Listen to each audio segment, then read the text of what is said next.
सदाशिवसमारम्भां शङ्कराचार्यमध्यमाम् अस्मदाचार्यपर्यन्तां वन्दे गुरुपरम्परां श्रुतिस्मृतिपुराणानाम् आलयं करुणालयं नमामि भगवत्पादशङ्करं लोकशङ्करं शङ्करं शङ्कराचार्यं केशवं बादरायणं सूत्रभाष्यकृतौ वन्दे भगवन्तः पुनः पुनः समस्तजनकल्याणे निरतं करुणामयं नमामि चिन्मयं देवं सद्गुरुं ब्रह्मविद्वरं सद्गुरुं ब्रह्मविद्वरम्. நம்ம 16வது அத்தியாயம் வந்து தெய்வாசுர சம்பத் விபாக யோகம் அது பார்த்தோம். அதுல என்ன அந்த அத்தியாயத்தினுடைய நோக்கம் என்ன அப்படின்னா, அதிகாரி நிர்ணயம். பிரம்ம ஞானத்துக்கான அதிகாரி யார், அதை நிர்ணயம் பண்ணுவதுதான் 16வது அத்தியாயத்தினுடைய பர்பஸ், நோக்கமே. அது அந்த அத்தியாயம் எப்படி நிர்ணயம் பண்ணிருச்சு அதிகாரி அப்படின்னு பார்க்கும்போது, முதல்ல தெய்வீ சம்பத், தெய்வீ சம்பத்தை பத்தி முழுக்க முழுக்க விளக்கினார், கிருஷ்ணர் விளக்கினார். 26 குணங்கள் சொன்னார். 26 குணங்களை விளக்கிவிட்டு, இந்த 26 குணங்களும் அது போன்ற எல்லா நற்குணங்களும் யாருக்கு பரிபூர்ணமாக இருக்கோ இல்ல ஓரளவுக்கு இருக்கோ அவர்கள் வந்து அதிகாரிகள். அப்படி அது வந்து அவ்வளவு சுலபமா அப்படின்னு பார்த்தா அது அவ்வளவு சுலபம் இல்லை. சரி, இப்போ இந்த குணங்கள், இந்த தெய்வீ சம்பத் அதிகாரிக்கு தேவையான குணங்களை வளர்ப்பதற்கு இல்ல முழுமை பெறுவதற்கு அந்த குணங்களில் எது தடையாக இருக்கும், எதுக்கு அதுக்கு நேர் எதிரி என்னது, அதுக்கு நேர் எது பாத்தீங்கன்னா ஆசுரி சம்பத், அசுர சம்பத், தீய குணங்கள்.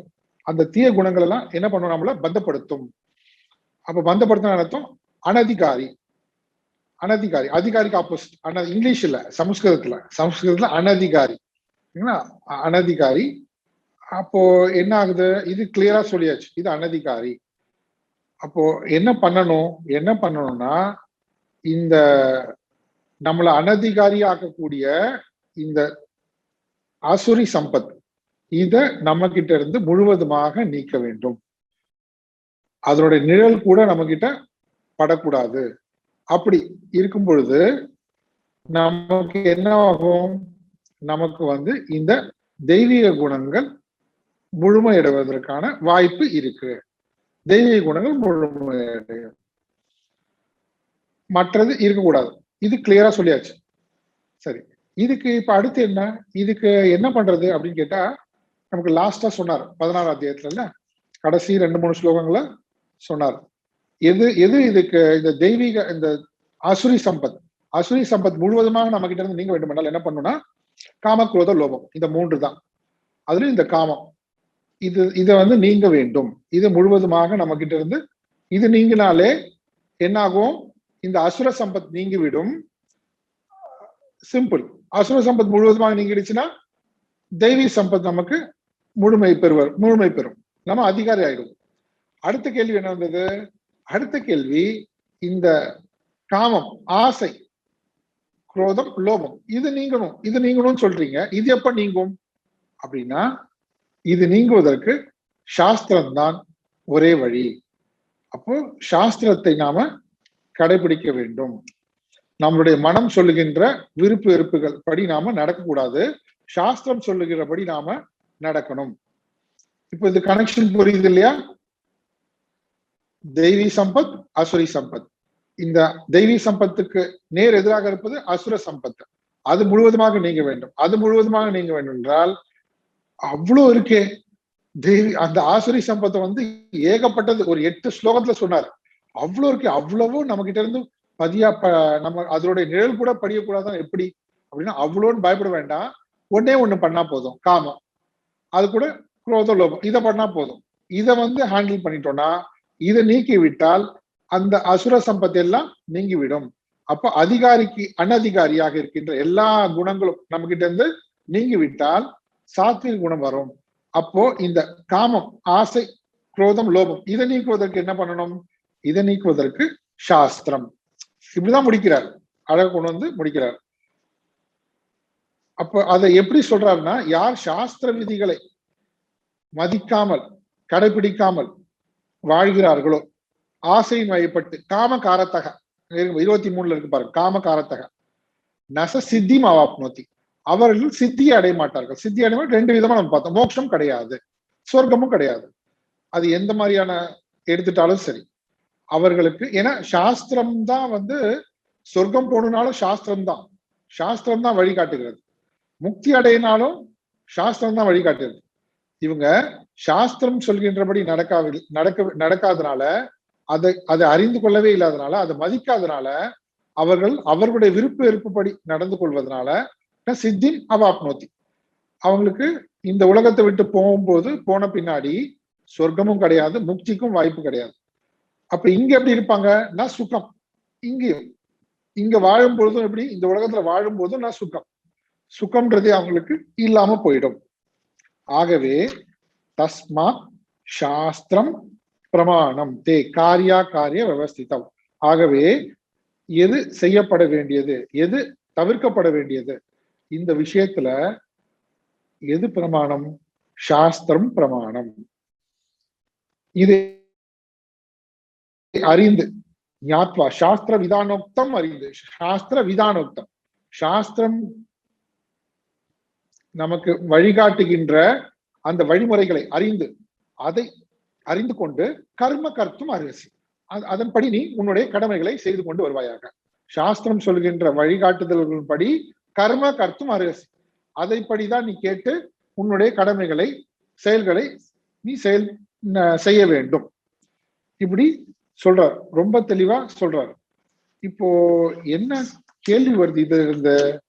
இப்போ இந்த கேள்வி வந்து அர்ஜுனன் கேட்க போற இந்த 17வது அத்தியாயம் இருக்கு இல்லையா, ஸ்ரத்தாத்ரய விபாகம். 16வது வந்து தெய்வாசுர சம்பத் விபாகம், அதிகார நிர்ணயம். அதுக்கு ஃபைனலா சொல்லி முடிக்கும் போது சாஸ்திரம் படி, அதன் வழிகாட்டுதல் படி நீ நடக்க வேண்டும். அப்படி நடந்தா உனக்கு அசுர சம்பத்துக்கு காரணமா இருக்கின்ற காமத்திலிருந்து நீ விடுபடுவ. தெய்வீக சம்பத், அதிகாரிக்கு தேவையான எல்லா குணங்களும் நீ வளர்த்து கொள்வாய். இத சொன்ன உடனே இதுல இருந்தே அர்ஜுனனுக்கு ஒரு ரொம்ப ஆழ்ந்த கேள்வி ஒண்ணு வருது. இருக்கிறதுலே ரொம்ப சற்றான சூக்ஷ்மமான கேள்வி இது. இதுல ஒரு டிராப் கூட. இதுக்கு வந்து இந்த கேள்விக்கு கிருஷ்ணரும் வந்து ரொம்ப அழகா பதில் சொல்வார். ரொம்ப அவருக்கு சொல்றதுக்கு என்ன, இதுல வந்து அப்படியே பிளைனா சொல்லிட்டோம்னா மாட்டிக்குவாங்க. இப்போ அர்ஜுனுடைய கேள்வியை நம்ம புரிஞ்சுக்கிறது தான் ரொம்ப ரொம்ப ரொம்ப முக்கியம். இது இப்ப இங்க அர்ஜுனனுடைய கேள்வி எப்படின்னா, அந்த கேள்வி இதுல என்ன சிம்பிள், எங்களுக்கு ஸ்லோகம் போட்டிருக்கு, தமிழ் அர்த்தம் போட்டிருக்கு, அவ்வளவுதானே. அப்படி இல்ல. அது அவ என்ன கேட்க போறான்னா, கிருஷ்ணா நீ சொல்ற சாஸ்திரத்தை வந்து அறிந்து கொண்டு, சாஸ்திரம் சாஸ்திர விதானத்துவம் ஞாத்வா, சாஸ்திரத்தை அறிந்து அதன்படி நீ நடக்க சொல்கிற. சரி, இப்போ சாஸ்திரத்தை வந்து ஒருத்தன் அறியல, சாஸ்திரத்தை அறியவில்லை. அதே நேரத்துல வந்து என்ன பண்றான்னா, சாஸ்திரத்தை அறியாட்டியும் கூட அவனுக்கு வந்து நம்மளுடைய ஒரு ட்ரெடிஷன், நம்மளுடைய ஒரு பரம்பரை, நம்மளுடைய முன்னோர்களுடைய பரம்பரை, அவருடைய வாழ்க்கை முறை, அதுல வந்து நம்பிக்கை இருக்கு. இவனுக்கு சாஸ்திரம் தெரியல, ஆனா நம்மளுடைய முன்னோர்களுடைய வாழ்க்கை முறையில நம்பிக்கை இருக்கு. இவன் என்ன பண்றான், அதுபடி வாழறான். எதுபடி வாழறான்? அந்த முன்னோர்கள் வாழ்ந்து காட்டிய வாழ்க்கை முறைப்படி அவன் வாழ்கிறான். அதுல வந்து அவனுக்கு ஒரு நம்பிக்கை இருக்கு. ஆனா சாஸ்திரம் அவனுக்கு தெரியல. இப்போ இவனுடைய நிலை என்ன? கேள்வி பாருங்க. கேள்வி கிருஷ்ணர் எப்படி முடிச்சாரு, அர்ஜுனன் என்ன கேட்கிறான். அவரு ரொம்ப தெளிவா கேட்டார்ல அர்ஜுனன். கிருஷ்ணர் எப்படி முடிச்சாரு? தஸ்மத் சாஸ்திரம் பிரமாணம் காரிய விவஸ்திதம் சாஸ்திர விதானோக்தம் ஞாத்வா கர்ம கர்த்தும் அரசி. இது தெளிவா இருக்கு. நாம் என்ன செய்ய வேண்டும் செய்யக்கூடாதுன்றதுல வந்து கிருஷ்ணர் அங்க வந்து உன்னோட முன்னோர்கள் அதெல்லாம் சொல்லல, சரிங்களா? முன்னோர்கள் அப்படிலாம் சொல்லல. உங்க ஸ்கிரீன்ல எல்லாருக்கும் நான் தெரியறேனா? எல்லாம் எல்லாம் என்னதானே பார்த்துட்டு இருக்கீங்க அந்த மெயின் ஸ்கிரீன்? ஓகே, சரி, ஓகே. இல்ல ஏன் கேக்குறேன், ஒரு சில பேர் வேற வேற வேலை பண்ணிட்டு இருக்கும்போது அங்க வேடிக்கை பார்த்துட்டு கூட டைவர்ட் ஆகக்கூடாது. நீங்க இல்லைன்னா வீடியோ ஆஃப் பண்ணிடணும். வேற ஏதாவது பண்ணிட்டு இருந்தீங்கன்னா வீடியோ ஆஃப் பண்ணிடணும். அதுக்காக கேட்டேன். ஓகே, சரி. இங்க அர்ஜுனன் என்ன கேக்குறான்னா, கிருஷ்ணர் சொன்ன கேள்வியில இருந்து தான், கிருஷ்ணர் சொன்ன முடிவுல இருந்து அவனோட கேள்வி. ஆனா அது ரொம்ப சட்டிலான கேள்வி. கிருஷ்ணருக்கு எந்த டவுட்டும் இல்ல, தெளிவா சொல்லிட்டார் அவர். எப்படி வந்து கர்மயோகம், கர்ம சந்நியாசம், அதுல விவிதிஷா சந்நியாசம் பார்த்தோம், இப்படிலாம் பார்த்தோம் இல்லையா, ஒரு டிவிஷன் அவர் கிளியரா சொல்றாரு. இவன் அதுல இருந்து கேள்வி கேட்கிறான். அந்த மாதிரி சாஸ்திரம் பிரமாணம், அதை தான் நீ கடைபிடித்து வாழணும், அதை கடைபிடித்து நீ வாழ வேண்டும். அதை வந்து உதறி தள்ளியவர்கள், அதை மதிக்காதவர்கள், அதை கடைபிடிக்காதவர்கள் நான் சித்தி மாவாப்புமத்தி, அவருக்கு சித்தி கிடைக்காது, சொர்க்கம் கிடைக்காது, முக்தி கிடைக்காது. இது தெளிவா சொல்லிட்டாரு. இப்போ அர்ஜுனோட கேள்வி என்ன, சாஸ்திரம் தெரியவில்லை, ஆனா வந்து நம்மளுடைய முன்னோர்களுடைய வாழ்க்கை முறை, அந்த ட்ரெடிஷன், அந்த கலாச்சாரம், அத வந்து நம்பிக்கை இருக்கு, அதுல நம்பிக்கை இருக்கு, அதை கடைபிடித்து அவன் வந்து வாழ்கிறான். இப்போ இவனுடைய நிலை என்ன கிருஷ்ணா, இதுதான் அவரோட கேள்வி. சரி, இப்ப நம்ம இதை மறுபடியும் பார்க்கணும். என்னன்னா, ஆசுரி சம்பத்துன்னு சொல்லும் போது அந்த அசுர சம்பத்துல விலாவரியா நமக்கு விளக்கினார் கிருஷ்ணர் 16வது அத்தியாயத்துல. அதுல பார்க்கும்போது அதுல இருக்கக்கூடிய குணங்கள் எல்லாத்தையும் பார்க்கும்போது எப்படி இருக்கும் பாத்தீங்கன்னா, ராஜச குணம் தாமச குணம் தான். ராஜச குணம் தாமச குணம், ராஜசிக் தாமசிக், இந்த குணம் தான் ரஜஸ் தமஸ், இந்த குணம் தான் அசுர சம்பத் ஃபுல்லா. அந்த அசுர சம்பத்து இருந்தானது அனதிகாரி, இவன் அதிகாரி ஆக முடியாது, இவனுக்கு நச சித்திம் அவாப்னோத்தி, இவன் சித்தி அடைய மாட்டான். சரி, அப்போ தெய்வீக சம்பத்து என்ன, 26 குணங்கள், அது கூட இன்னொன்னு நிறைய இருக்கு. ஆனா அந்த 26 உபலட்சணம், எல்லா நற்குணங்களுக்கும், அதிகாரிக்கு தேவையான எல்லா நற்குணங்களுக்கும் அந்த 26 குணங்கள் முதல் 3 ஸ்லோகத்துல சொன்னார் 16வது அத்தியாயத்துல. அது பார்த்தா முழுக்க முழுக்க சாத்விக குணம் இருக்கு. அப்போ தெய்வீக சம்பத் சாத்விக குணம் இருந்ததுன்னா அவன் அதிகாரி.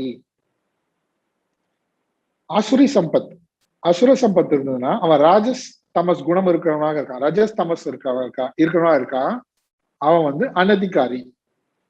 இதை நம்ம புரிஞ்சுக்கணும்.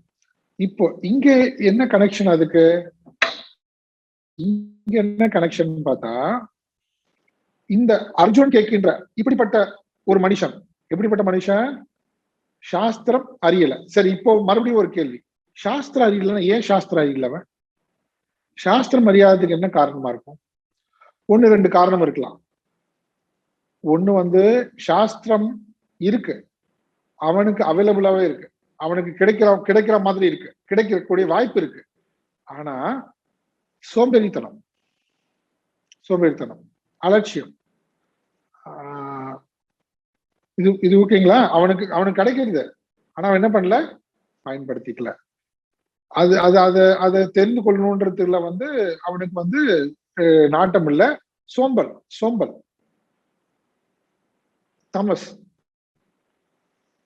அதுக்கப்புறம் அந்த சாஸ்திரம் எல்லாம் வந்து நிறைய முயற்சி போடணும் சார், பயங்கரம் முயற்சி போடணும். ஒரு சாப்டர் படிக்கிறதுக்குள்ளேயே ஐயோ நடுநடுல குரூப் டிஸ்கஷன்றாங்க, இதுன்றாங்க, ஆனா அது நல்லா இருக்கா, இது நல்லா இருக்கா, ஒண்ணுமே புரியல. அப்ப என்ன அர்த்தம், முயற்சி. எதுனால என்ன அர்த்தம், எதுனாலும் நம்மளுடைய முயற்சி போட வேண்டியிருக்கு, எஃபர்ட் போட வேண்டியிருக்கு. அப்புறம் அந்த எஃபர்ட் போட்டாலும் இது வந்து புரியாத மாதிரியே இருக்கு, நிறைய நேரம் புரியல, நமக்கெல்லாம் புரியாது. அப்போ பயம், ஐயோ நமக்கு புரியுமோ புரியாதோ இப்படின்ற பயம். அதெல்லாம் என்ன ஆகுது, என்ன ஆகுது பாருங்க, அந்த எஃபர்ட்டும் கிடையாது, பயமும் இருக்கு, விட்டுட்டான். இந்த ரெண்டுமே என்ன பண்ணு, ஒண்ணு சோம்பல், இன்னொன்னு முயற்சி செய்யாத பயம், நமக்கு அது புரியாது, இதெல்லாம் கஷ்டம் அப்படின்னு முயற்சியும் போடுறது கிடையாது, பயமும் இருக்கு, ரஜோகுணம். அப்போ ரஜஸ் தமஸ் இது ரெண்டுமே இருக்கு. யாருக்கு? சாஸ்திரத்தை அறிவதற்கு வாய்ப்பு இருந்தும் அதை பயன்படுத்தாதவர்கள். சாஸ்திரம் தெரியல அவனுக்கு. ஆனா அப்படிப்பட்டவன் என்ன பண்றான்? அவனுடைய முன்னோர்களை பார்க்கறான், நம்மளுடைய கலாச்சாரம் பார்க்கறான், நம்மளுடைய கலாச்சாரங்கள் பார்த்து, நம்மளுடைய முன்னோர்களுடைய வாழ்க்கை முறையை பார்த்து அவன் அதுல நம்பிக்கை வைத்து, சாஸ்திரம் அவனுக்கு தெரியாது, ஆனா ஒருத்த கடைபிடிச்சு வாழறான் இல்லையா, முன்னோர்களுடைய வாழ்க்கை முறை கடைபிடிச்சு வாழ, அதுக்கு எப்படி பண்ண முடியும்? அதுல நம்பிக்கை இருக்கு. இப்ப இந்த நம்பிக்கைன்றதுதான் ஸ்ரத்தா. இங்க பாருங்க 17ஆம் அத்தியாயத்துல ஸ்ரத்தாத்திரை விபாகம். அப்போ அந்த நம்பிக்கை இருக்கு இல்லையா, அந்த முன்னோர்களுடைய வாழ்க்கை முறையில நம்பிக்கை இருக்கு இல்லையா, அந்த நம்பிக்கை ஸ்ரத்தான்ற குணம் வந்து சத்துவத்துல வருது, சத்துவ குணம் அது. இப்ப அர்ஜுனனோட கேள்வி இப்ப புரியுதுங்களா? எவ்வளவு சட்டலான கேள்வி. என்ன கேக்குறாரு? சாத்துவ குணம் இருந்தா அதிகாரி, கரெக்டா? ஸ்ரத்தான்றது சாத்விக குணம். அப்படின்னா இப்படிப்பட்டவன் வந்து அதிகாரியாக இருக்கணும், கரெக்டா? இப்படி இப்படி கேக்குறான். அதே நேரத்துல இந்த பக்கம் பார்த்தா என்ன இருக்கு? இந்த பக்கம் பார்த்தா அவன் சாஸ்திரத்தை புறக்கணித்து விட்டான், சாஸ்திரத்தை அறியவில்லை அவன். அது அறியாததுக்கு என்னடா காரணம் பார்த்தா ரஜசும் தமசும் தான் காரணமா இருக்கு. ரஜசும் தமசும் காரணமா இருக்கு. ஆனா ரஜஸ் தமஸ் என்னது? ஆசுரி சம்பத்துல, அசுர சம்பத்துல வருது. அசுர சம்பந்தம் என்னது? அனதிகாரி, ஆத்ம ஞானத்துக்கு முக்திக்கு அதிகாரி இல்லாத நிலை அது.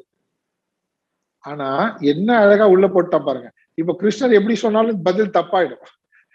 ஆமா, இவன் வந்து சத்துவகுணம் இருப்பவன், இவன் வந்து அதிகாரின்னு சொன்னா மாட்டிக்குவாரு.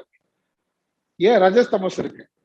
சரி, ரஜஸ் தமஸ் இருக்குப்பா, இவன் அனதிகாரின்னு சொல்லிட்டாக்க, சத்துவம் இருக்குல்ல, சத்துவம் இருக்குல்ல, அவன் தான் நம்புறான்ல. ஸ்ரத்தா சத்துவம் தானே. ஸ்ரத்தா நீங்க வந்து ரஜஸ் சொல்லுவீங்களா? தமஸ் சொல்லுமா? ஸ்ரத்தா நம்பிக்கை இருக்கு, முன் அப்படியே இருக்கு அவனுக்கு. இப்ப இது வந்து இந்த கேள்வியை புரிஞ்சுக்கிறதே நம்ம வந்து கொஞ்சம் பொறுமையா, சட்டிலிட்டி, அதனுடைய சூக்ஷ்மத்தன்மையை புரிஞ்சாதான், நுட்பத்தை புரிஞ்சாதான் அந்த கேள்வியே புரியும். இல்லைன்னா சிம்பிளா இருக்கும், இதுல என்ன பெரிய கேள்வி இருக்கு அப்படின்ட்டு. ஆனா அர்ஜுனன் வந்து இந்த கேள்வி கேட்கறதுனாலேயே கிருஷ்ணர் சொன்னதை எந்த அளவுக்கு முழுமையாக உள்வாங்கி இருக்கான்றது அர்ஜுனுடைய கேள்வியில தெரியுது. இப்ப பகவத்கீதையிலேயே ரொம்ப ரொம்ப நுட்பமான கேள்வி, ரொம்ப புத்திசாலித்தனமான கேள்வி அர்ஜுன் கேட்டதுல இது இதுவும் best, one of the best. இதான் அவ்வளவு அழகா கேட்டிருக்கான். ஆனா அவளுடைய நோக்கம் என்னன்னா கிருஷ்ணரை மடக்கணும் அப்படி இப்படிலாம் கிடையாது. அவனை பொறுத்த வரைக்கும் இதுதான மெஜாரிட்டி இருக்காங்க, சாஸ்திரத்தை வந்து அறியறதே கிடையாது, ஆனா வந்து ஏதோ ஒரு வகையில சில நல்ல விஷயங்களை கடைபிடிச்சு வாழ்ந்து கொண்டு வராங்க. இப்ப அவங்களுடைய கதி என்ன ஆக போகுது? இப்ப மெஜாரிட்டியான மக்கள் வந்து பெரும்பான்மையா இப்படித்தானே இருப்பாங்க அப்படின்னு நினைச்சு கேட்கறான் போட்டு. நமக்காக எல்லாருக்காகவுமா என்னன்னு தெரியல. அதெல்லாம் இல்லை, எங்களுக்கு எல்லாம் இருக்கு, நமக்கு எல்லாம் இருக்கு, சாஸ்திரம் இருக்கு, நம்பிக்கை இருக்கு, நமக்கு கிடைச்சிருச்சு சாஸ்திரம், நாங்க விட மாட்டோம். ஆனா அர்ஜுனன் வந்து இதுதான் 16ஆவது அத்தியாயத்துல தெய்வாசுர சம்பத்துல இருந்து எப்படி டக்குன்னு ஸ்ரத்தாத்திரயம்னு மாறுது. என்னடா அது ஒண்ணுமே புரியலையே அப்படின்னா இங்கதான் இருக்கு, இந்த கேள்வியில தான் இருக்கு. இந்த கேள்வியில தான், அந்த அர்ஜுனோட கேள்வியில தான் அந்த சாப்டருடைய அத்தியாயமே இருக்கு, ஸ்ரத்தாத்திரய விவாகம். இப்ப இது வரைக்கும் ஓகே தானே? கனெக்ஷன் புரியுதுங்களா? எங்க இருந்து 16ஆவது அத்தியாயத்துல அந்த எண்ண ஓட்டம் எப்படி இருந்தது, எப்படி முடிச்சாரு கிருஷ்ணர், அர்ஜுனன் 17ஆவது அத்தியாயத்துல என்ன கேள்வி கேட்கிறான், என்ன கேள்வி கேட்டான், அந்த கேள்வி இன்னும் ஸ்லோகமே படிக்கல, அது வேண்டாம். ஆனா இது புரியுதுங்களா? என்ன கேள்வி கேட்டான், இப்போ கிருஷ்ணன் அதுக்கு என்ன பதில் சொல்வாரு? கிருஷ்ணன் என்ன சொல்வாரு? அது சரி சரி, இது வந்து இவன் சத்துவ குணம் இருக்கு, இவனுக்கு வந்து அதிகாரின்னு சொல்லிடலாம், இல்ல ரஜஸ் தமஸ் இருக்கு, அனதிகாரின்னு சொல்லிடலாம். இது ரெண்டுமே சொல்ல மாட்டார் அவர். அவரு எப்பேற்பட்டாலு அவருக்கு தெரியாதா எப்படி ஹேண்டில் பண்ணணும்னு? அவர் என்ன பண்ணுவாருன்னா கரெக்டா, கிருஷ்ணா, அர்ஜுனா தம்பி, நீ நைஸா ஒரு விஷயத்த அவாய்ட் பண்ற, தெரியல உனக்கு, தெரியல இல்லைன்னா தெரியல. என்னன்னா உனக்கு ஒரு விஷயம் தெரியுமா, ஸ்ரத்தான்றது குவாலிஃபிகேஷன் ஆயிடாது, எந்த விதமான ஸ்ரத்தான்னு இருக்கு. ஸ்ரத்தாலையும் சாத்விகம் இருக்கு, ரஜஸ் இருக்கு, தமஸ் இருக்கு. நீ எந்த ஸ்ரத்தா சொல்ற? மாட்டிக்கிற பத்தியா? அப்போ அர்ஜுன மாட்டிட்டான் பாருங்க. என்ன சொல்றாரு, நீ ஸ்ரத்தான்றத அப்படியே வச்சுக்காத. ஸ்ரத்தான்றது என்னது, நீ அதை சொல்லியா? நீ சரி விடு, உனக்கு தெரியல, பரவாயில்ல. ஆனா இதுல இருந்து நம்ம இத அணுகணும், நீ சரியா புரிந்து கொள்ளணும் அப்படின்னு ரொம்ப அழகா வழி நடத்துறாங்க. அதான் இந்த 17ஆம் அத்தியாயத்துக்கு என்ன பேரு? ஸ்ரத்தாத்ரய விபாகம், 3 விதமான ஸ்ரத்தை. சரி, இது எப்படி? இது இப்போ இது என்னது 3 விதமான ஸ்ரத்தை அப்படின்னு பார்க்கும்போது மறுபடியும் கிருஷ்ணர் சொன்னதுக்கே வரலாம். கிருஷ்ணர் சொன்னது வந்து என்னன்னா, ஏ சாஸ்திர விதி முத்ஸ்ரஜி. ஓகே, இது இந்த ஸ்லோகத்திலே வருதோ? சரி, பார்க்கலாம். இதுல என்னன்னா, யார் வந்து சாஸ்திரத்தை கடைபிடிக்கிறானோ அவனை பொறுத்த வரைக்கும் என்னது? அவனை பொறுத்த வரைக்கும் என்ன ஆகும்? காம குரோத லோபம் விலகுன்னு தானே பார்த்தோம் சாஸ்திரத்தை கடைபிடித்து வாழும்போது. அப்போ காம குரோத லோபம் விலகுதுன்னா என்ன அர்த்தம் கேட்டீங்கன்னா, ரஜசும் தமசும் விலகுதுன்னு அர்த்தம். ரஜசும் தமசும் விலகுகிறது. அப்போ எது மேலோங்குகிறது? சத்துவம் மட்டுமே மேலோங்குகிறது. சத்துவம் மட்டுமே மேலோங்குனா அவன் அதிகாரியாரா. இப்போ இங்க யார் வந்து இந்த சாஸ்திரத்தை கடைபிடிக்கலையோ எதனால? ரஜஸ்னாலையும் தமஸ்னாலையும் கடைபிடிக்கலையோ, அதே நேரத்துல இவங்களுடைய வாழ்க்கை முறை, நம்மளுடைய வாழ்க்கை முறை வந்து, முன்னோருடைய வாழ்க்கை முறை வந்து கடைபிடித்து வாழ்கிறானோ எப்படி? அது மேல நம்பிக்கை வைத்து. இப்போ என்ன கேள்வி வருதுன்னா, அவன் எந்த மாதிரி வாழ்க்கை முறையில நம்பிக்கை வச்சிருக்கான்? முன்னோர்களுடைய வாழ்க்கை முறைன்றது ட்ரெடிஷன்ன்றது வந்து எத்தனையோ ட்ரெடிஷன் இருக்கு, எவ்வளவு பறந்து விரிந்த கலாச்சாரம் நம்மளோடது. அதுல எந்த மாதிரியான கலாச்சாரத்தை பின்பற்றுவனாக இருக்கிறான்? உங்களுக்கு இது பதில் புரியுதுங்களா? சாத்விகமான முறை உள்ள கலாச்சாரத்தை அதுல நம்பிக்கை வைக்கிறானா, ராஜசீக தாமசீக வாழ்க்கை முறையில அந்த கலாச்சாரத்துல நம்பிக்கை வைக்கிறானா? அதை பொறுத்து எல்லாமே மாறுது. அப்போ ஸ்ரத்தாவும் எது மேல ஸ்ரத்தை வைக்கிறணுமோ அதை பொறுத்து ஸ்ரத்தாவும் எப்படி மாறுது? ஸ்ரத்தையும் ஸ்ரத்தா சொல்லிட்டு இருக்கோம். ஸ்ரத்தானா என்னது? நம்ம மேலோட்டமா நம்பிக்கைன்னு சொல்றோம்.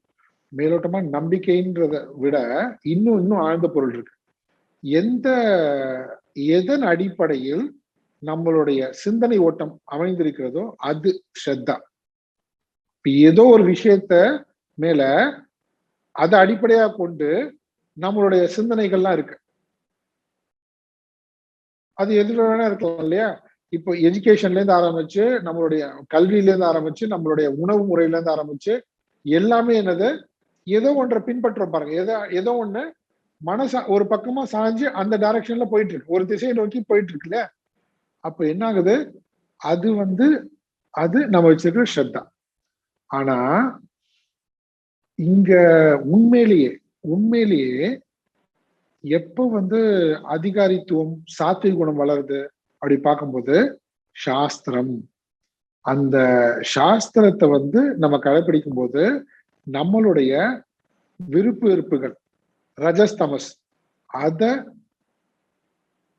நீக்குவதற்கு, அதுல இருந்து விலகுவதற்கு, அதுக்குதான் சாஸ்திரத்தினுடைய வழிகாட்டுதலை நமக்கு அவசியமாகிறது. இப்ப நம்ம அனலைஸ் தான் பண்ணிட்டு இருக்கோம் இந்த அர்ஜுன் கேட்கிற கேள்விய. இப்போ சாஸ்திரம் எதுக்கு வேணும்னு சொல்றாரு? திருப்பி இந்த ரஜஸ்ல இருந்து தமஸ்ல இருந்து முழுவதுமாக நாம விலகுவதற்கு, விருப்பு வெறுப்புகள் இருந்து விலகுவதற்கு. சரி, இப்போ இந்த ஒரு பேஸோட நம்ம இந்த அத்தியாயத்துக்குள்ள போலாம். நம்ம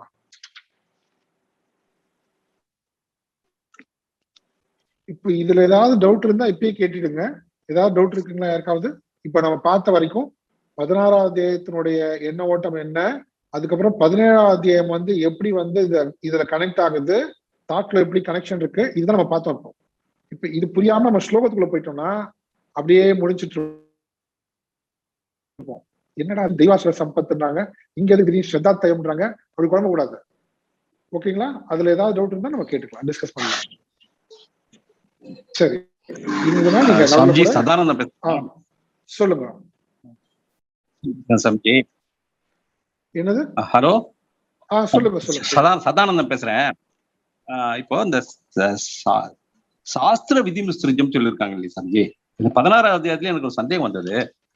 சாஸ்திர விதிமுத்திரிஜம், அதாவது அசுர குணம், தெய்வ குணம், தெய்வீக குணம் வந்து கொடுத்துருக்காங்க இல்லையா, அந்த அதுக்குள்ளேயே அவங்க அடங்கிடுதுங்களா? இன்னும் சாஸ்திர விதிங்கிறது நிறைய இருக்குங்களா?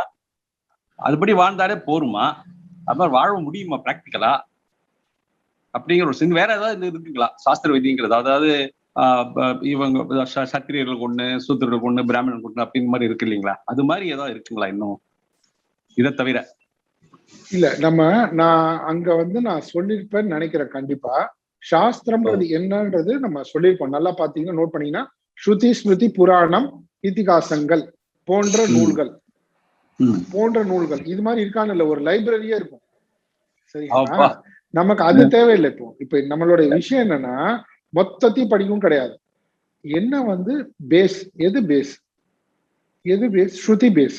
அந்த ஸ்ருதிய பேஸ் பண்ணி, அந்த ஸ்ருதிய ஆதாரம், ஸ்ருதி தான் ஆதாரம், வேதங்கள் ஆதாரம்.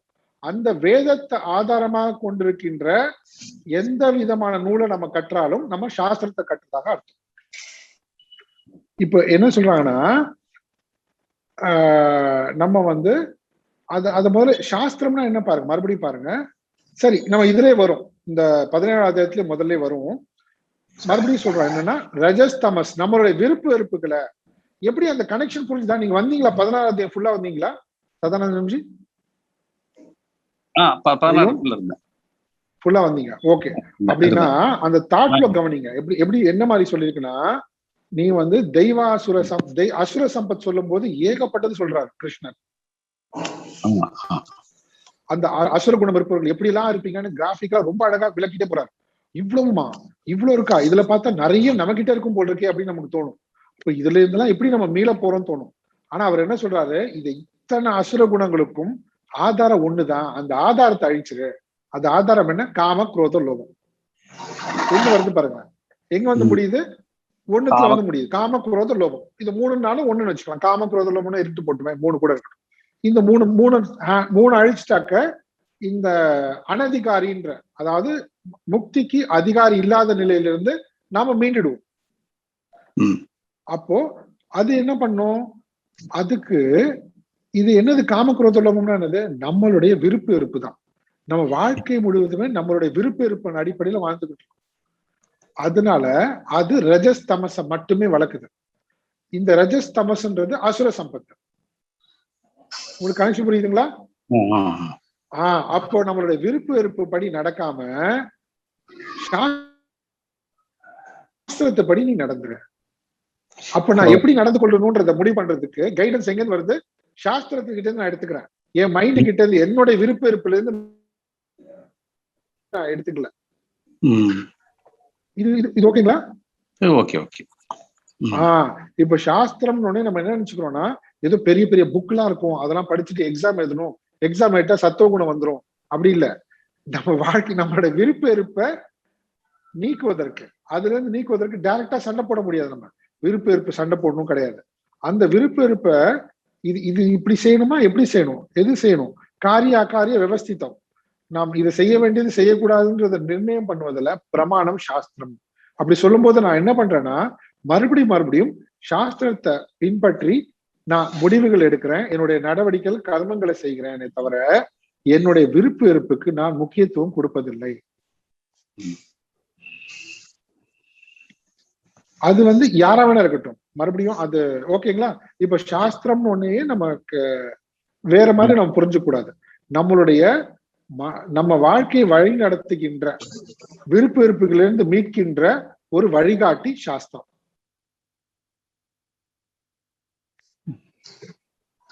ஓகேவா? ஓகே. சரி, உங்க கேள்விக்கு பதில் வந்துதா? அதாவது என்னுடைய இது கேள்வி என்னென்ன சம்ஜி, இப்ப நீங்க விருப்பு வெறுப்பு மீறி விருப்பு வெறுப்பு நடக்கக்கூடாது, சாஸ்திரப்படி நடக்கணும்னு சொல்லி, சாஸ்திரத்துல என்னென்ன சொல்லியிருக்கிறது பிரீஃபா. அந்த ஆசுர குணம் இந்த குணம் இருக்கு, 2 குணம் இருக்கு, ஆசுர குணமும் தெய்வீக குணம் இருக்கு. இதுல இருக்கு இந்த குணங்கள் மட்டும்தானா? இன்னும் இதை தவிர வேற ஏதாவது என்ன மாதிரி நமக்கு தனித்தனியா இருக்கா? இப்படிதான் ராமாயணத்துல என்ன இருக்கு? ராமாயணத்துல என்ன இருக்கு? ராமாயணத்துல இருக்கிறது வந்து ராமர். மகாபாரதத்துல என்ன இருக்கு? அதான் நேர்மை எல்லாமே இதுதான். காமக்ரோத லோகம் தான், ஆசைகள் இருக்கக்கூடாது. சார் அப்போ சாஸ்திரம்ன்றது என்னப்போ இந்த விருப்பு வெறுப்புனால இவ்வளவு பிரச்சனை நீ சந்திக்கிற, வாழ்க்கை எப்படி அழிஞ்சு போகுது. ஆனா அந்த விருப்ப வெறுப்பு இல்லாம இருக்கும்போது வாழ்க்கை எப்படி வந்து மேலோட்டமாக வருது. சாத்விக குணத்தோட இருக்கிறவங்களுக்கு எப்படி அவங்களுடைய வாழ்க்கை முன்னேறுகிறது. இதானே திருப்பி திருப்பி நீங்க எது எடுத்தாலும் இதானே இருக்கு. கரெக்ட், அதேதான் விருப்ப. அத வந்து இதிகாசமா இருந்தானே, புராணமா இருந்தானே, வேற என்ன நூல்களா இருந்தானே, அவங்களுடைய அவங்க அட்டாக் பண்றது என்ன ப்ராப்ளத்தை. அந்த ப்ராப்ளம் என்ன? விருப்ப வெறுப்பு, நம்மளுடைய காமக்ரோத லோபம். இதுதான். அப்போ இதுக்கு எக்ஸாம்பிளா நம்ம முன்னாடி வாழ்ந்த மக்கள், இப்ப வாழ்கின்ற மக்களும் சேர்த்துக்கலாம். எல்லாமே அந்த காலத்துல இருந்து அதை வரலாறா எழுதி வச்சுட்டாங்க, பக்காவா அழகா நமக்கு புரியுற மாதிரி. அப்ப நம்ம ரெஃபர் பண்ணிக்க வேண்டியதுதான். இப்போ பாண்டவர்களை ஃபாலோ பண்ணா எப்படி, ராமரை ஃபாலோ பண்ணா என்ன ஆகுது? கரெக்டா? துரியோதனை ஃபாலோ பண்ணா எப்படி, ராவணனை ஃபாலோ பண்ணா எப்படி இருக்கு? இப்போ இதெல்லாம் என்னது? வாழ்ந்து காட்டியவர்கள். இதுல வந்து எந்த விதமான சண்டை சச்சரவுகளோ சாஸ்திரம்னு ஒன்னே குழப்பிக்கூடாது. என்ன குழப்பிக்கூடாது? 6 விதமான சமயங்கள் இருக்கு. இப்போ வந்து முருகர், விநாயகர், சிவபெருமான், இந்த சாஸ்திரம் அந்த சாஸ்திரம், வைஷ்ணவ சாஸ்திரம், முருகப்பெருமானுக்கு சாஸ்திரம், விநாயகர் சாஸ்திரம், சாக்தம் இருக்கு, விஷ்ணு இருக்கு, சைவ சித்தாந்தம் இருக்கு. இப்படி குழப்பிக்கூடாது. அது எதை வேணா இருந்து போட்டோம். இது எல்லாமே எதை அடிப்படையில? இது எல்லாமே வேதத்தினுடைய அடிப்படையில. வேதத்தினுடைய நோக்கம் என்ன? பேஸ் நம்மள கர்மம், விருப்பு வெறுப்பு, கர்மம்னாலே விருப்பு வந்துருது. காமிய கர்மம் தான் நமக்கு தெரியுது. அதுல இருந்து நம்மள மீட்டு கொண்டு வரதுக்கு தான் எல்லாமே. இதுல நம்ம வெறும் சாஸ்திரம்ன்றதுல வந்து ஒரு வரைக்குட்படுத்தி நான் இதை கடைபிடிக்கிறவன், நான் அதை கடைபிடிக்கிறவன், இதை கடைபிடிக்கிறவங்க உயர்ந்தவங்க, இதை கடைபிடிக்கிறவங்க தாழ்ந்தவங்க, இப்படி குழப்பிட்டாக்க அந்த சாஸ்திரம்ன்றதே ஒழுங்கா தெரிஞ்சுக்கலாம் அர்த்தம். எதை கடைபிடிச்சாலும் என்ன, எதை கடைபிடிச்சாலும் அதுல சொல்லி அது மூலமாக என்ன ரிசல்ட் வரணும்? என்ன ரிசல்ட் வரணும்னா விருப்ப வெறுப்புல இருந்து நம்ம விடுபட்டு இருக்கணும். இது விடுபடுவதுக்கு பேர் தான் மன தூய்மைன்னு பேரு. மனசு தூய்மை அடைஞ்சிருக்கும். அந்த மனசு தூய்மை அடைந்த நிலையை தான் சத்துவகுணம் சொல்றாங்க. சத்துவகுணம் சொல்றாங்க. அததான் வந்து தெய்வீக சம்பத்துன்னு சொல்றாங்க. வேற ஒண்ணும் இல்ல. இப்போ சாஸ்திரம்ன்றது என்ன இருக்கு? இதை தவிர வேற ஏதாவது இருக்கான்னு அர்த்தம்னா இதுதான். இந்த விருப்பு வெறுப்பு, காமக்ரோத லோபத்தை நீக்குவதற்கு அதன்படி வாழ்ந்தவருடைய வரலாறையும் பதிவு பண்ணி வச்சுட்டாங்க. அதன்படி அந்த காமக்ரோதம் படி வாழாம சாஸ்திரப்படி, குரு சாஸ்திரம் படி வாழ்ந்தவர்கள். இப்போ ராமர் எடுத்துட்டா தந்தை சொல் படி கேளுங்கோ அப்படின்றாங்க. அப்படி வாழ்வார் அவர். அங்க பாண்டவர்கள் எடுத்துட்டாலும் அதே தான். ஆக்சுவலா அவங்களும் பாத்தீங்கன்னா திருதராஷ்டிர சொல்படி வாழ்வாங்க. ஒரு ஆஸ்பெக்ட் எதை வேணா எடுத்துக்காங்களேன். அப்போ திருதராஷ்டிர சொல்படி வாழ்ந்தாலும் அவங்க வந்து சொந்த விருப்ப வெறுப்பு இல்லை. அவருக்கு சொந்த விருப்ப வெறுப்பை விடணும். அதுலயும் யார் சொந்த விருப்ப வெறுப்பு இல்லாம இருக்காங்க? இன்னும் ஹையஸ்ட் தர்மர்னு சொல்றாங்க. அதுக்குதான் பாக்கி பேருக்கெல்லாமும் இருக்கு. அப்ப தர்மர் எப்படி வாழ்ந்தார்? ஒவ்வொருத்தரும் ராமர் எப்படி வாழ்ந்தார்? பரதன் எப்படி வாழ்ந்தார்? பாத்தீங்கன்னா இதுதான் சாஸ்திரம். அப்போ அவங்க எப்படி அவங்களுக்கு அந்த இப்படிப்பட்ட வாழ்க்கை வாழணும்னு தெரிஞ்சது? அவங்களுடைய குருமார்கள் சொன்னாங்க. அவங்க குருமார்கள் எதை சொல்லி கொடுத்தாங்க? எந்த அடிப்படையில சொல்லி கொடுத்தாங்க? வேதத்தினுடைய அடிப்படையில சொல்லி கொடுத்தாங்க. அப்ப ஃபைனலா பார்த்தா வேதங்கள், அந்த வேதத்தை அடிப்படையாக வாழ்ந்தவர்கள், அந்த வாழ்ந்தவருடைய வாழ்க்கை வரலாறு, இதிகாச புராணங்கள், இது எல்லாமே என்ன? கர்மம், காமிய கர்மம், அசுர குணங்கள். இந்த அசுர குணங்கள் பந்தப்படுத்தும். கர்மம், காமிய கர்மம் விட்டுட்டு கர்மயோகமா செஞ்சனா மனசு தூய்மை அடையும், சத்துவகுணம் வரும். அந்த சத்துவகுணம் மூலமாக முக்தியை நீ அடையலாம். Okay sir. இல்ல உங்களோட கொஸ்டின் இல்ல பதில், புரிஞ்சுது, ஆன்சர். உங்க கேள்வி என்ன? அது புரிஞ்சிடுச்சு சாமி இப்போ. இல்ல இல்ல எனக்கு புரியணும்ல, அதுக்காக நான் கேக்குறேன். புரியுது கேள்வி புரியுது புரியுது. அதாவது சொல்லுங்க. நீங்க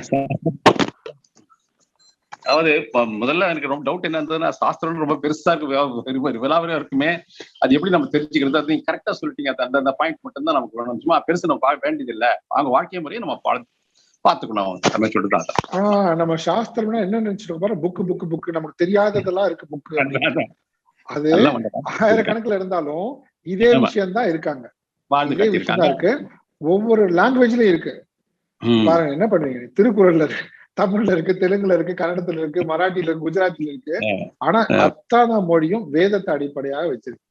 அதனால அதே விஷயங்கள் எல்லாருக்கும் போய் சேர்ந்திருக்கு. அதே இதிகாச புராணங்கள் வந்து காமன். அதே எடுத்துட்டா ஆழ்வார்கள், நாயன்மார்கள், அவங்களுடைய வாழ்க்கையை பார்க்கும்போது, அப்போ அவங்களுடைய வாழ்க்கை முறையை பார்க்கும்போது பாருங்க, எந்த ஜாதியும் அங்க இருக்கவே இருக்காது. அதாவது இந்த ஜாதியில இருக்கிறதுனால இவருக்கு முக்தி கிடையாது, இவர் வந்து கைலாயம் அடைய முடியாது, அவர் வைகுண்டத்தை அடைய முடியாது, அப்படி சொல்லவே மாட்டாங்க யாரா இருந்தாலும். அப்ப பாத்தீங்கன்னா பேஸ் காமன் தான், ஒண்ணுதான் அது. அங்க இறை சுரூபத்தை வெவ்வேறு வடிவங்கள்ல வெவ்வேறு மனோபாவத்துக்கு தகுந்தபடி வழிபாட்டு முறைகள் அமைச்சு வச்சிருக்காங்க. ஆனா எல்லா வழிபாட்டு முறைகளுமே எதுக்காக, விருப்பு வெறுப்புகளை கடப்பதற்கு. ஆனா அந்த வழிபாட்டு முறைகள்லயே நம்ம விருப்பு வெறுப்பு கொண்டு வந்துட்டு ஒருத்தருக்கு ஒருத்தர் குழப்பிங்களா, அது வந்து சாஸ்திரத்துடைய பிரச்சனை கிடையாது, நம்மளோட விருப்ப வெறுப்போட பிரச்சனை. எந்த மெடிசனையே வந்து அடிக்ட் ஆயிட்டா, மெடிசன் கொடுத்ததே எதுக்கு, உன் நோயை குறிப்பிடுறதுக்கு, அந்த மெடிசனையே புகழ்ந்துட்டு ஆகா இந்த மெடிசன் அப்படின்னு, இதுதான் சூப்பர் அப்படின்னு அந்த மெடிசனே கண்டுபிடிச்சிருந்தா என்ன பண்ண முடியும்? புரியுதுங்களா? அப்ப நமக்கு சாஸ்திரம்ன்றது வந்து ஏதோ ஒண்ணு நமக்கு எல்லாம் தேவையில்லாததோ இல்லைன்னா அப்படிலாம் தோண ஆரம்பிச்சிருது எல்லாரும். அதனாலதான் அப்ப எங்கேயுமே வந்து ஓப்பன் மைண்டடா அதனுடைய நோக்கம் என்னன்னு தெரிஞ்சுக்கிட்டு எதையும் கண்டிக்காம எதையும் குற்றம் சொல்லாம நம்ம என்ன பண்ணணும், நம்ம எதை பண்ணணும், நம்ம விருப்ப வெறுப்பு இல்லாம இருக்கணும். அந்த விருப்ப வெறுப்பு இல்லாம இருக்கிறது தான் வந்து ஆன்மீகத்தினுடைய நோக்கமே. அதுதான் ஆன்மீகம், அதுதான் ஆன்மீக நூல். எல்லா ஆன்மீக நூலும் அது சொல்லுது. ஆனா நம்ம என்ன குழப்பம்னா, இப்ப பாருங்க, ஏன் இந்த டவுட் வருதுன்னு தெரியுது, எல்லாருக்கும் வருவது. சாஸ்திரம்னா வந்து இப்படி இருக்குமே, நம்ம வந்து இப்போ சமஸ்கிருதத்தை படிச்சா சாஸ்திரமா, தமிழை படிச்சா சாஸ்திரமா, இல்ல வந்து சிவபெருமான் வழிபட்டா சாஸ்திரமா, விஷ்ணு வழிபட்டா சாஸ்திரமா, இல்ல சாக்தம் இருக்கு, சக்தி வழிபாடு இருக்கு, அதை வழிபட்டா சாஸ்திரமா, எந்த சாஸ்திரம், எல்லாம் குழப்பம் வருது நமக்கு. ஆனா எல்லாமே என்னது, எல்லாமே என்னது, எல்லாமே சாஸ்திரம் தான். அப்ப சாஸ்திரம்னா என்ன அர்த்தம், நம்மள வழிகாட்டுவது. என்ன வழிகாட்டணும், நம்மளுடைய மனதுக்கு வழிகாட்டுவது. மனதுக்கு என்ன வழிகாட்டுது, விருப்பு வெறுப்பு இல்லாம நீ நடந்து கொள்வதற்கு துணை நிற்பது. சரிங்க சாமி. அது எந்த சாஸ்திரம் வேணா இருக்கட்டும், எந்த மொழியில வேணா இருக்கட்டும், அதுக்கு பேர் சாஸ்திரம்.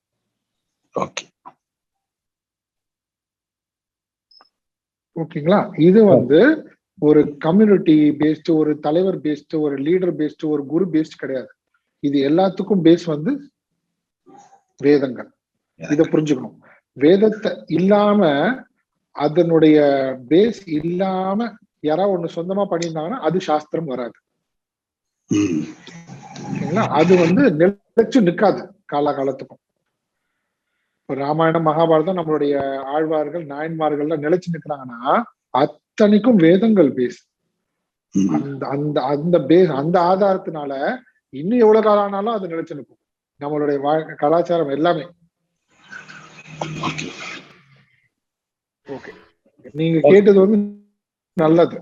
அதனாலதான் நான் யார் நிறைய பேருக்கு மைண்ட்ல ஏதாவது இருந்தா மைண்ட்லயே அப்படி க்ளோஸ்டாவே வச்சுக்காதீங்க, கேட்டா நமக்கு நல்லா இருக்கும். அது எந்த மாதிரி டவுட்டா இருந்தாலும் சரி.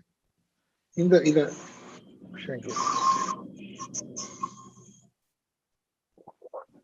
என்ன பண்ணுவோம், நம்ம சாஸ்திரம்ன்றது வந்து இதுதான் பிரச்சனை. சில பேருக்கு வராது, சில பேருக்கு வந்து அந்த லாங்குவேஜ் வராம இருக்கலாம். சாஸ்திரம் எப்படி வராம இருக்கும், சாஸ்திரம்ன்றது கைடன்ஸ் தானே, அது எப்படி வராம இருக்கலாம், அது மேனுவல் தானே. அதனால என்ன, அப்ப என்ன பண்ணிடுறாங்கன்னா இது ஒரு மொழி ரீதியாகவும் இப்போ இருக்கக்கூடிய கன்ஃபியூஷன், ஜாதி ரீதி. இப்பதான் அதெல்லாம் சாஸ்திரத்துல அப்படி இல்ல. இவங்கெல்லாம் குழப்பினது மனுஷனுடைய விருப்ப வெறுப்புனால, சுயநலத்தினால இப்படி டிவிஷன் ஏற்படுத்தி வச்சாங்களே தவிர, ஆனா அது கிடையவே கிடையாது. இப்போ சில பேர் என்ன தெரியுமா, நான் இப்ப பார்த்ததே சொல்றேன் பாருங்க. என்னன்னா, ஏதோ ஒண்ணு கடைபிடிச்சிருப்பாங்க, ஏதோ ஒண்ணு பழக்கம். எப்படி சொல்றது, விஷ்ணு சஹஸ்ரநாமம், லலிதா சஹஸ்ரநாமம் படிக்கணும் படிச்சுட்டு இருப்பாங்க. இப்போ திடீர்னு வந்து அதை யாராவது ஒருத்தன் கவனிப்பான். அவன் கவனிக்குமா, அவனுக்கு என்ன தோணும், நமக்கும் இது வருமா, நம்மளும் படிக்கலாமே. அவனுக்கும் அந்த வழிபாடு எல்லாம் மேல ஆசை இருக்கும். அப்போ போய் கேட்டான்னு வச்சுக்கோங்களேன், உனக்குலாம் இதெல்லாம் வராதுப்பா, இதெல்லாம் ஞானம் வேணும்ன்றுவாங்க. இதெல்லாம் பெரிய ஞானம் வேணும், உனக்குலாம் இது வராது. அப்போ என்னன்னா என்னடா அதுன்னா அப்படின்னா, இது நான் நடந்து சொல்றேன். அப்போ இப்படி வந்து என்கிட்ட ஒருத்தர் வந்து கேட்டாரு, என்ன சாமி எனக்கு இது கத்துக்கணும் ஆசை, ஆனா வந்து அவர் வந்து இதெல்லாம் ஞானம் வேணும்ட்டாரு. இருங்க, முதல்ல அவர் என்ன படிக்கிறாருன்னு எனக்கு தெரியல, முதல்ல அதை கேட்போன்ட்டு போய் கேட்டா, அவர் ஒண்ணு படிச்சுட்டு இருக்காரு, லலிதா சஹஸ்ரநாமம் ஏதோ ஒண்ணு படிச்சுட்டு இருக்காரு. ஆனா அவர் படிக்கிறது பார்த்தா அவ்வளவும் தப்பு, ப்ரொனன்சியேஷன் அவருக்கே வரல. ஆனா நம்ம அவரையும் குறை சொல்ல வேண்டிய அவசியம் கிடையாது. இப்படி அரைகுறையா தங்களை தாங்களே அகங்காரம் வளர்த்துக்கிறான் பாத்தீங்களா, இதுதான் பிரச்சனை. அப்ப நம்ம அப்படி இருக்கக்கூடாது. அவரை பார்த்து இவர்கள் அகங்காரம் தாழ்ந்து அப்படி வேண்டாம் நமக்கு. அப்ப நம்ம என்ன பண்றோம், ஓகே அட்லீஸ்ட் அவர் தப்பு தவற படிக்கிறது விஷயம் கிடையாது, ஏதோ ஒண்ணு ஃபாலோ பண்றான்னா நம்பிக்கையோட, வெரி குட். நமக்கு தெரிஞ்சாலும் பண்றோமா, தெரிஞ்சாலும் பண்ணல, சரியா தெரிஞ்சு பண்ணாததுக்கு அவன் தப்பு தவறோ பண்றான், ஓகே பரவாயில்ல. ஆனா அவன் பண்ண தப்பு என்ன, அவர் பண்ண தப்பு என்ன, இப்பெல்லாம் பண்றதுனாலயே தாயினமோ ஒரு உயர்ந்தவர் மாதிரியும், இது தெரியாத வந்து உனக்கு எல்லாம் ஞானம் இல்லைன்னு, அதுதான் அங்க தப்பு. அப்போ இப்போ என்ன சொல்றது, இப்ப நம்ம இப்ப என்ன பண்றது, இவருக்கு இப்ப சாஸ்திரம் மேல நம்பிக்கை வருது, ஆசை வருது, ஆனா வேண்டாம் உனக்கு கிடையாது அப்படின்னா என்ன அர்த்தம், உனக்கு வராது. அவருக்கு இது வந்து ஏதோ ஒரு லாங்குவேஜ், கிடையவே கிடையாது. இப்ப நம்ம என்ன பண்ணோம், உன் மொபைல் கொடுப்பா, நீ உன் மொபைல் கொடு, அதுக்கு பேர் வந்து லலிதா சஹஸ்ரநாமம், சரியா, அதே லலிதா சஹஸ்ரநாமம் தமிழ்ல இருக்கு, உங்களுக்கு தெரியுமா, உன் மொபைல கூட யூடியூப் ஓபன் பண்ண, இந்த லலிதா சஹஸ்ரநாமம் தமிழ்ல இருக்கு பாரு, தமிழ்ல இருக்கா. இப்ப அவரு கத்துனாரு, அவருக்கும் புரியாது, நம்ம கேட்டது நமக்கும் புரியாது. நீ தமிழ்ல கேள, அழகா புரியும் பாரு உனக்கு. அதே லலிதா சஹஸ்ரநாமம் தமிழ் வார்த்தையில டிரான்ஸ்லேட் பண்ணிருக்காங்க. இப்ப என்ன விஷயம்னா, இத ஹேண்டில் பண்றதும் கரெக்டா ஹேண்டில் பண்றோம். இப்ப என்ன பண்றாங்கன்னா, எல்லாருமே குற்றம் கண்டுபிடிக்கிறதுக்குன்னே எல்லாரையும் மற்றவங்களை அதே நோக்கத்தோட இருக்காங்க. எல்லாமே நான் உத்தமன்னு சொல்றதும், நம்ம மத்தவங்க எல்லாம் குற்றம் செஞ்சவங்க மாதிரியே ட்ரீட் பண்றாங்க. எல்லாருமே தெரியாம பண்றாங்க. அப்போ யாரையுமே நம்ம ஹெல்ப் பண்ண முடியாது. ஒவ்வொருத்தருக்கும் அவங்க நிலையில கைட் பண்ணிட்டு தான் போக முடியும். அப்படி கைட் பண்ணதுனாலதான் சாஸ்திரமும் குருவும் நம்மள கைட் பண்ணதுனாலதான் நமக்கு ஓரளவுக்கு ஏதோ ஒரு டைரக்ஷன் கிடைச்சு போயிட்டு இருக்கோம். அது அவங்க அங்க விருப்ப இல்லாம இருந்திருக்காங்க. அவங்க விருப்ப இருந்திருந்தா இது நமக்கு பாஸே ஆகாது, அடுத்தடுத்து போய் சேரவே சேராது. அப்போ இவர் என்ன ஆனாரு, அதை கேட்ட உடனே சந்தோஷம், ஆஹா நமக்கு வந்து இது கிடைச்சது. அப்போ ஞானம்னா என்ன, ஞானம் இல்லைன்னு சொன்னாருன்னா என்ன அர்த்தம்னா, எந்த ஒரு ஞானத்துக்குமே நீ முயற்சி போடணும், முயற்சி போட்டு கன்சிஸ்டன்சி தொடர்ந்து அதை நீ பின்பற்றணும். இதுக்கு நீ ரெடியா, இதுக்கு நீ ரெடி இல்லைன்னா ஞானம் இல்லைன்னு அர்த்தம். அவர் சொன்னது தப்பே கிடையாது, தப்பு கிடையாது. ஆனா அவர் சொன்ன இன்டென்ஷன் வேற, நம்ம கரெக்டா புரிய வைக்கிறோம். எல்லாமே அதான கரெக்ட். நமக்கு ஒரு ஞானம் வேணும்னா என்ன அர்த்தம்னா, நம்ம அதுக்கான முயற்சி பண்ணணும். அப்ப என்ன, நீ ஆசை மட்டும் படுவ, நீ முயற்சி பண்ண மாட்ட. இன்னொருத்தர் அது வந்து என்னப்பா அர்த்தம், பேசுதானே, இல்ல சாமி நான் வந்து கண்டிப்பா இதை நான் விட மாட்டேன், இதை நான் கத்துக்கிறேன், ஓகே. ஏதாவது புக்கு கிடைக்குமா, எதுக்கு நீ புக்கு தர லாக்டவுன்ல, இப்ப புக்கு கிடைக்கலன்னு வெயிட் பண்ணுவியா நீ, அப்படி அதுலதான் லெட்டர்ஸ் வருதுலே, அதுல எழுதுறோம்ல, தமிழ்ல இருக்குல்ல, டெய்லி எழுது 5 அப்ப பாருங்க அந்த முயற்சி போடுறதுக்கான இப்ப நம்ம பாக்குற விஷயம் தான். என்ன சோம்பல்தனம் நமக்கு வராது, பயம், இன்னொருத்தர் நம்மளை இன்சல்ட் பண்ணுவாங்க நமக்கு கிடையாது, இதெல்லாமே கிடையாது. இங்க சொல்றது இப்பவும் நடந்துட்டு இருக்கு. இங்க நம்ம படிக்கிற கீதையில படிக்கிறது இன்னமும் நடக்குது. அது வெவ்வேறு விதமான தடைகளா நமக்கு வருது.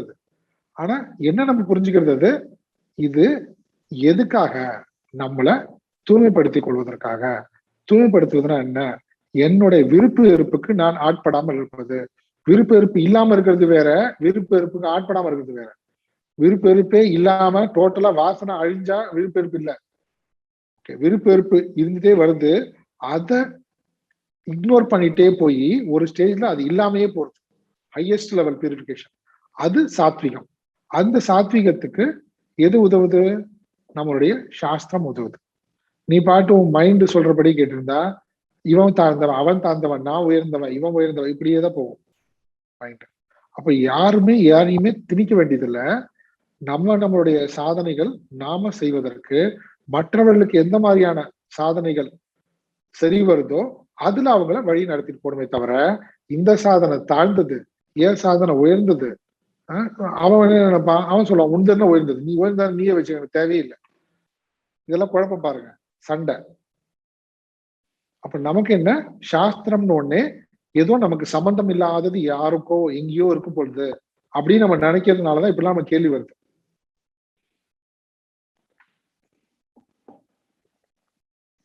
சரி, வேற யாருக்காவது ஏதாவது ஷேர் பண்ணணும் இல்ல கேட்கணும்னா கேட்கலாமா?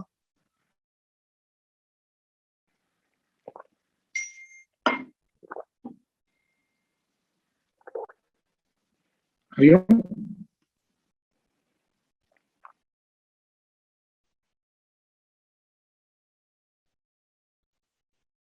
Swamiji, I wanted to share my experience இந்த நீங்க சொல்றத வச்சுட்டு. நான் முதல்ல கேக்குறதா? Are you able to hear me? கேக்குது. Yes. முதல்ல என்னுடைய ரெகுலர் சம்சாரத்தை விட்டுட்டோ ரிட்டையர் ஆயிட்டு இதுல ஈடுபாடு வரும்போது பகவத்கீதை இது சிலதெல்லாம் கேட்டுட்டு இருந்தபோது பிரம்மசூத்திரம்னா ஐயோ பிரம்மசூத்திரம் நம்மளுக்கு ரொம்ப டீப்பா இருக்கு, வரவே வராது, ரொம்ப கஷ்டமா இருந்தது. ஈவன் இனிஷியலி உபநிஷத்துக்கும் அந்த மாதிரிதான் இருந்தது. நீங்க சொல்ற மாதிரி அது உள்ள போய் நல்லா விவரமா பார்த்தா எல்லாமே இந்த இம்பார்ட்டன்ட் வழியை தான் காமிக்கிறது, விதவிதமா அதை நம்மளுக்கு வெளிப்படுத்துறது. அதோட வெளிப்பாடு தான் டிஃபரெண்டா இருக்க வழிய நீங்க சொல்ற மாதிரி பயப்படக்கூடாது. இது எல்லாருக்கும் இந்த பயப்படுற இவர் சதானந்த சொன்ன மாதிரி இந்த பயம் எல்லாருக்கும் இருக்கு, எனக்கும் இருக்கு, இருந்தது, இப்ப கம்மியா இருக்கு. இப்பவும் சில ஏரியால வரும்போது நம்மளுக்கு ஐயோ இது நம்மளுக்கு புரியாம இருக்கு அப்படின்னு. அன்லஸ் நம்ம எல்லா ஒரு ஐடியாஸையும் நம்ம இம்பார்ட்டன்ட் இந்த ஆதாரத்தை வச்சு சொன்னது நீங்க சொல்ற மாதிரி அதுதான் மோஸ்ட் இம்பார்ட்டன்ட். ஸோ ரொம்ப சந்தோஷம். I want to thank Sadanandam and you. இது ரொம்ப கிளியரா அழகா சொன்னேன். ரொம்ப சந்தோஷம். நமஸ்காரம். ஹரிஓம். சரி, நம்ம என்ன பண்ணலாம், இன்னும் இருக்கு. நம்ம இந்த 17ஆம் அத்தியாயம் ஸ்டார்ட் பண்ணிக்கலாமா? ஜஸ்ட் ஸ்லோகமாவது படிச்சு நம்ம பார்க்கலாம். இல்ல வேற யாருக்கா ஏதாவது ரியலி நிஜமா டவுட் இருந்தா மைண்ட்ல வச்சுக்காதீங்க. அதனாலதான் நான் டைம் எடுத்துக்கிறேன். நம்ம இந்த தயக்கம் கூட தான் பயம்தான், தமஸ் தான், அது தமஸ் தான். பயப்படவே கூடாது. இருந்தா கேட்டுடணும், தெரியலன்னா தெரியல.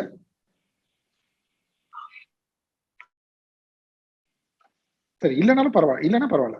ஓகேங்களா? ஓகே, சரி, நம்ம ஸ்டார்ட் பண்ணுவோம். ஓம் ஸ்ரீ 17ஆம் அத்தியாயம்.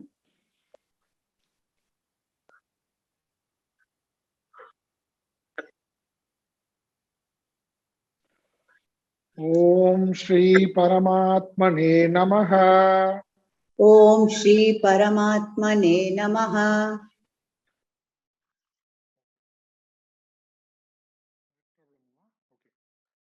அத சப்ததசோऽध्यायः.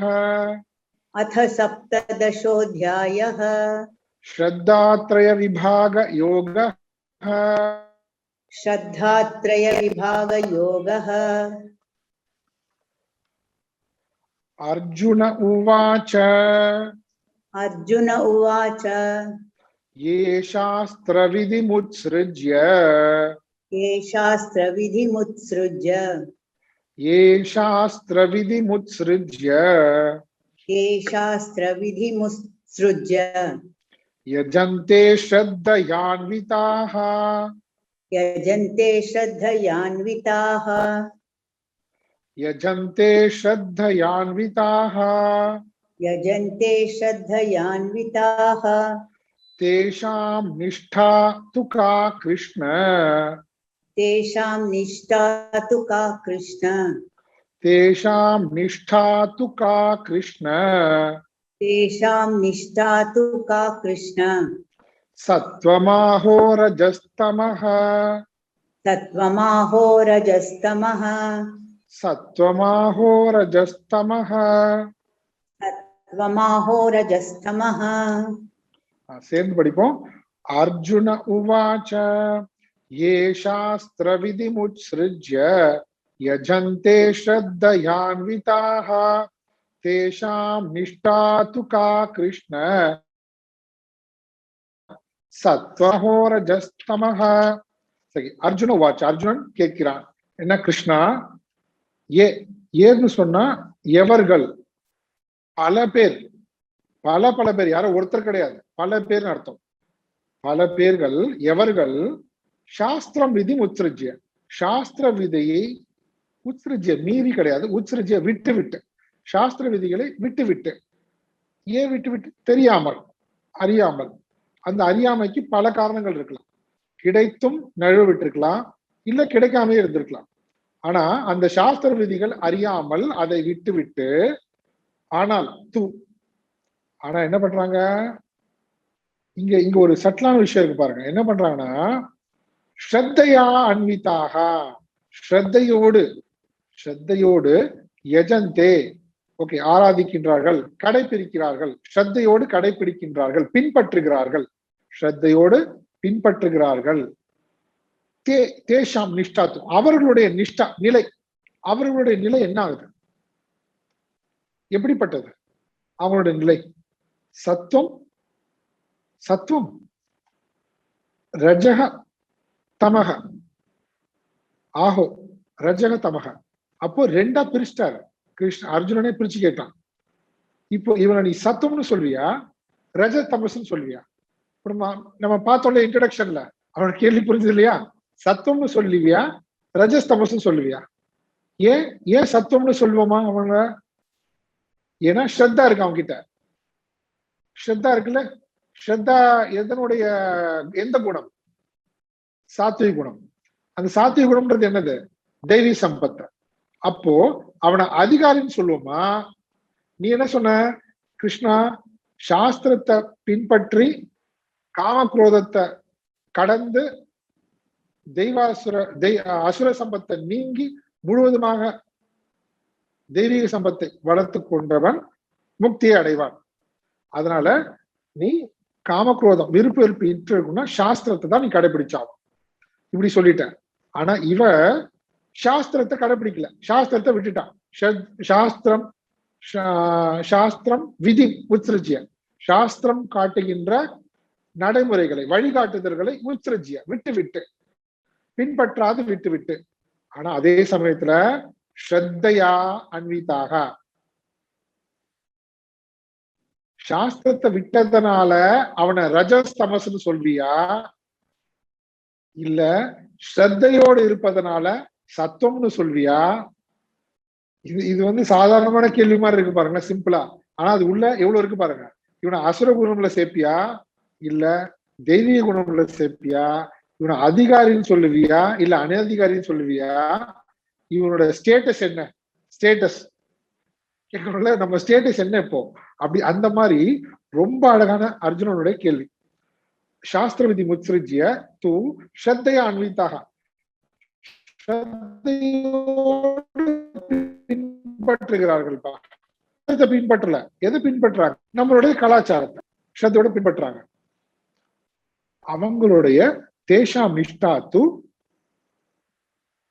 கா, எத்தகையது? சத்துவம் ரஜக தமக, ஆஹோ ரஜக தமக.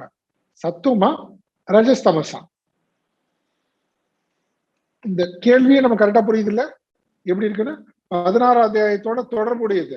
இது சம்பந்தமே இல்லாம எதுக்கு திடீர்னு இதுக்கு 16ஆம் அத்தியாயத்துக்கு இந்த கேள்விக்கு என்ன சம்பந்தம் கேட்கக்கூடாது. அதுக்குதான் இவ்வளவு தூரம் நம்ம பார்த்தது. இது புரியுது இல்லையா? 16ஆம் அத்தியாயத்தோட தொடர்புடைய கேள்வி இது. நமக்கு இந்த சாஸ்திரம் விதி முத்ஸ்ருஜ்ய அங்கேயே இருக்கு, கிருஷ்ணரே சொல்றாரு, அது நமக்கு புரிஞ்சிடும். ஆனா அதுக்கு அப்புறம் என்ன திடீர்னு சத்துவம் ரஜஸ் தமஸ் எல்லாம் கேட்கிறேன், இது என்னது புரியவே இல்லையே. அப்படின்னா 16 சொன்ன தெய்வீக சம்பத்து அசுர சம்பத்து தான் அர்ஜுனன் அப்படி கேட்கிறான். அதுக்குதான் நம்ம அந்த அறிமுகமே பார்த்தோம். நம்ம ஸ்லோகம் போறதுக்கு முன்னாடி இந்த கேள்வி புரியுது இல்லைங்களா? கிருஷ்ணா சத்துவமா ரஜஸ்தமசு உடையவர்களா? யாரு சாஸ்திர விதியை விட்டுட்டாங்க, ஆனா ஸ்ரத்தையோடு கூடியவர்களா ஆகின்றார்கள். இவர்கள் இப்படிப்பட்டவர்களை நீ அதிகாரின்னு சொல்லுவியா, அதிகாரி இல்லைன்னு சொல்லுவியா? இவங்களை சத்துவம்னு சொல்றதா, ஸ்ரத்தை இருப்பதனால, சாஸ்திரத்தை பின்பற்றாதனால ரஜஸ் தமஸ்னு சொல்லி என்னது இந்த ஸ்டேட்டஸ் என்னது? இப்படிதான் நிறைய பேர் இருக்காங்களே அப்படின்னு அர்ஜுனுடைய கேள்வி. இதுக்கு பகவான் கிருஷ்ணர் ரொம்ப அழகான பதில். நம்ம அந்த ஸ்லோகம் படிச்சிடலாம். ஸ்ரீ பகவான் உவாச்ச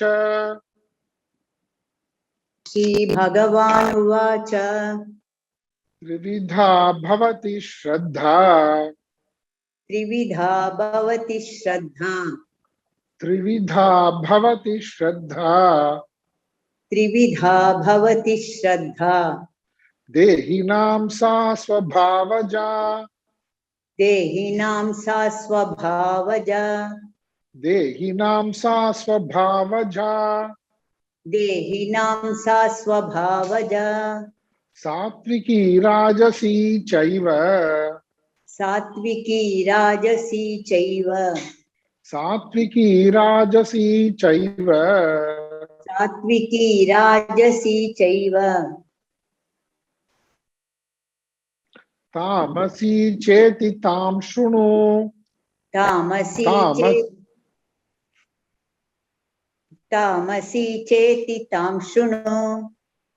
சேர்ந்து படிப்போம். ஸ்ரீ பகவான் உவாச்ச த்ரிவிதா பவதி ஸ்ரத்தா தேஹினாம் சா ஸ்வபாவஜா சாத்விகி ராஜசி சைவ தாமசி சேதி தாம் ஷுணு.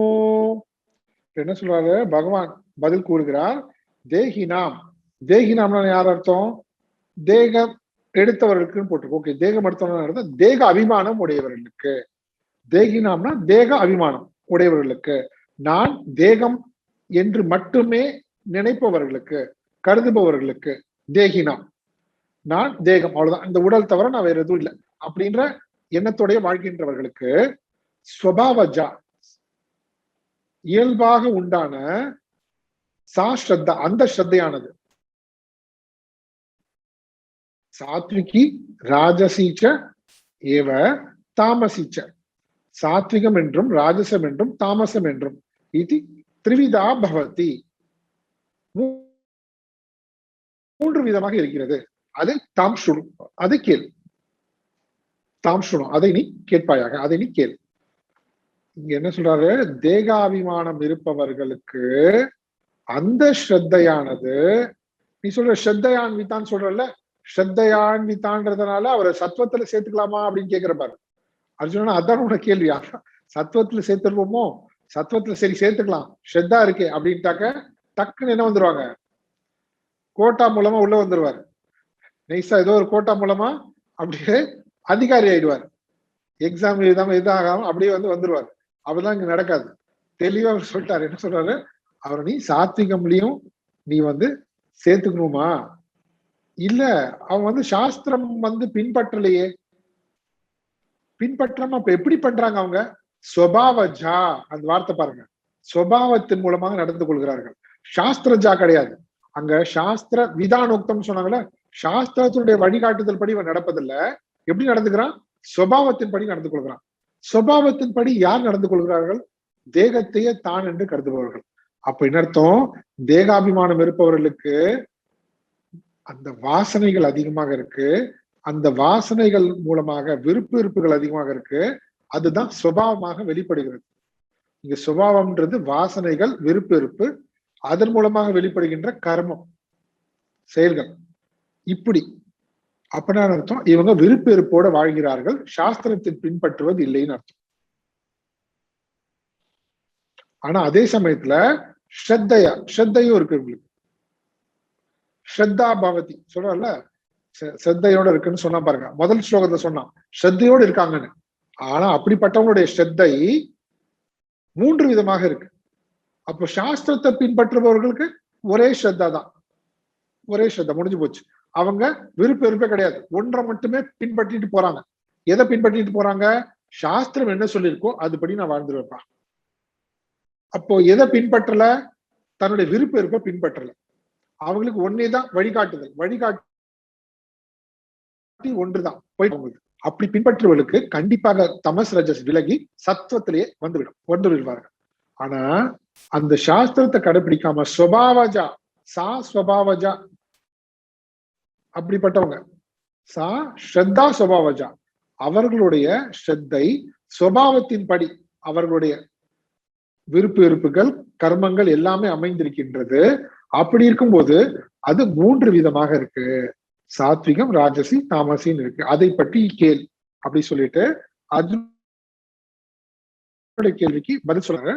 நம்ம இன்னைக்கு இதோட ஓம் பூர்ணமத பூர்ணமிதம் பூர்ணாத் பூர்ணமுதச்யதே பூர்ணஸ்ய பூர்ணமாதாய பூர்ணமேவாவசிஷ்யதே. ஓம் சாந்தி சாந்தி சாந்தி. ஹரி ஓம் ஸ்ரீ குருப்யோ நமக. ஹரி ஓம்.